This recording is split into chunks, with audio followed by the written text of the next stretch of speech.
In today's Your Healthy Family, we're following up on our Prostate 101 story from yesterday with Dr. Gary Bong, a Colorado Springs urologist. So now we know where the prostate is and what the prostate does, but why is prostate health and prostate cancer awareness such a taboo topic for men? Guys aren't very good about talking about things below the waist, and that's just a historic problem. I do think it's getting better, just as a generational thing. We do see with younger generations talking about health problems isn't such a taboo topic. A couple of generations ago, they never talked about their health problems. Personally, I tend to have more of a lighthearted personality when discussing these symptoms because all guys come in nervous. So the last thing you want to do is, make them feel even more concerned about what's going on. You just approach it with a lighthearted, kind of comedic approach. Let them know it's totally normal and, it's common, and here's how we go about taking care of it. Don't worry about it.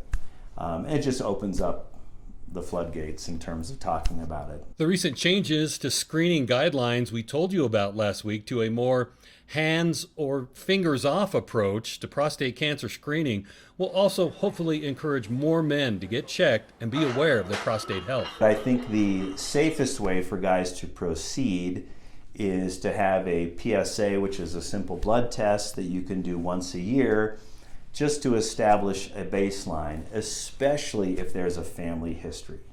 Those are the guys that we really want to get on your radar earlier than later.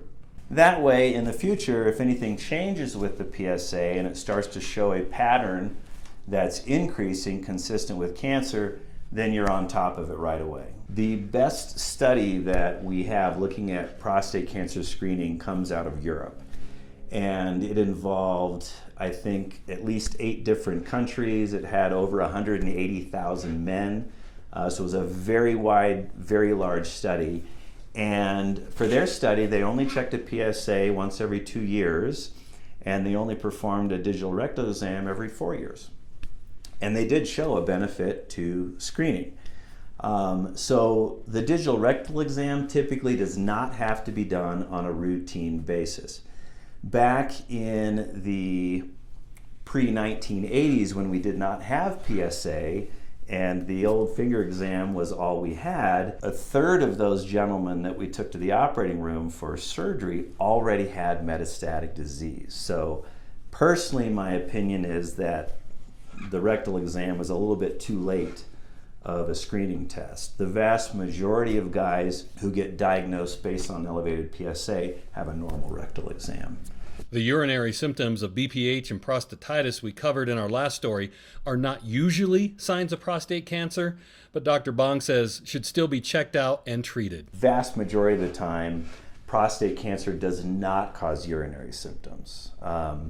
And so when we're seeing patients who purely are coming in for urinary symptoms or even blood in the urine, that tends to not be cancerous. It's usually benign reasons that are doing that. However, we do see patients constantly referred to us for an elevated PSA. Again, the screening test that can be done on an annual basis. We have normal age-related parameters for PSA.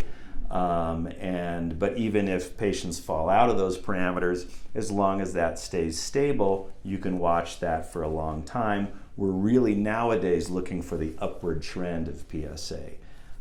So it's more of the PSA issues that tend to lead to the diagnosis of cancer as opposed to urinary symptoms. If you've got a loved one or friend you know has been ignoring their prostate health, trying to talk to them about it directly might not be the best approach. Instead, think about encouraging them to have that conversation with a doctor. If guys really want to start talk to the doctor. It's easier to talk to a doctor about these type of issues, these types of symptoms.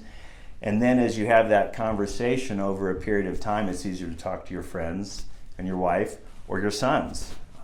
Typically, in my gentleman with prostate cancer or even severe BPH, I always ask, do you have any sons? You'll want to talk to them about this. It does run in families. Always watching out for your health. I'm Ira Cronin.